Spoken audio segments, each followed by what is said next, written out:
아이를 품에 안고 베란다에 매달려 있다가 아버지와 외할머니가 숨지고요. 아이만 살았던 부산 아파트 화재 기억하십니까? 지난달 9일 부산시 계금동에서 발생한 화재였는데요. 당시 소방 출동 영상을 YTN이 입수했습니다. 당시 화면 함께 보시죠. 네, 지난달 9일 부산시 계금동에서 발생한 아파트 화재 현장에 소방차가 출동한 모습입니다. 지금 좁은 골목길을 힘겹게 가는데 긴급차 통행로 표시를 보셨어요. 예, 근데 그 주변에 차량이 주차된 모습도 볼 수 있었고요. 그리고 아파트 단지 진입로로 들어설 때도 주차 구역이 있습니다. 예, 그러다 보니까 소방차가 힘겹게 화재 현장으로 진입하는 현장의 모습을 볼 수 있었습니다. 자, 교수님. 예. 이게 참 소방차가 불이 난 현장에 가는 그 영상을 함께 보셨는데 골목길에 긴급차 통행로라고 표시가 되어 있는데 거기에 이제 옆에 차량이 주차된 모습도 볼 수 있었고요. 예. 그리고 아파트로 진입하는 그 도로에도 이제 주차 공간이 마련이 되어 있어서 차들이 주차되어 있다 보니까 소방차가 진입하는데 쉬워 보이지는 않았거든요. 그렇습니다. 예. 좀 이런 좀 개선이 필요하지 않겠습니까?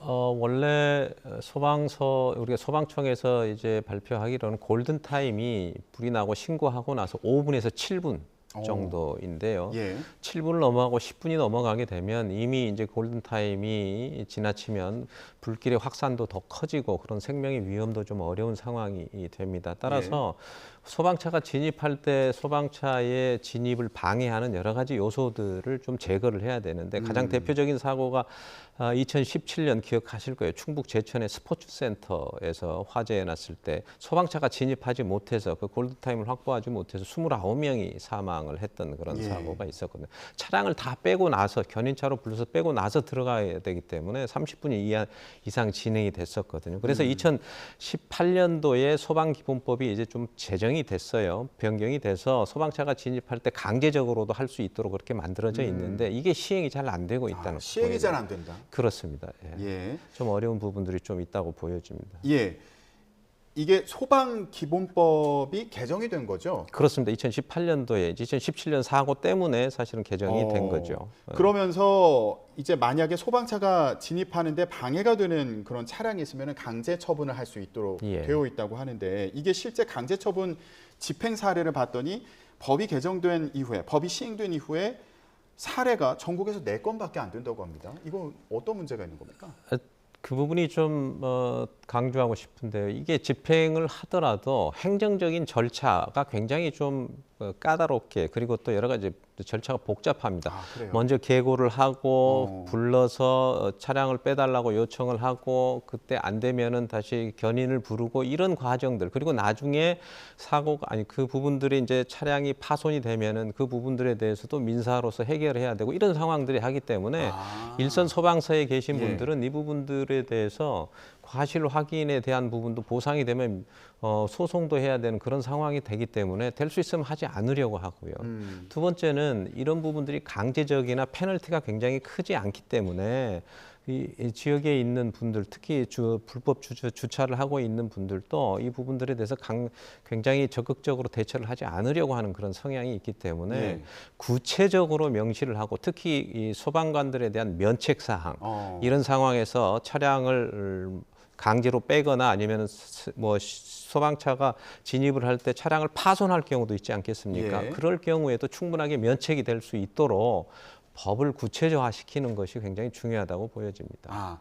그러니까 소방차가 출동할 때 골목길에서 만약에 주차된 차량으로 인해서 진입이 어려운 경우에 지금 강제 처분할 수 있도록 법은 개정되었지만 이 절차를 더 간소화하고 또 소방관들에게 면책 조항을 강화하는 게 필요하다. 그렇습니다. 예.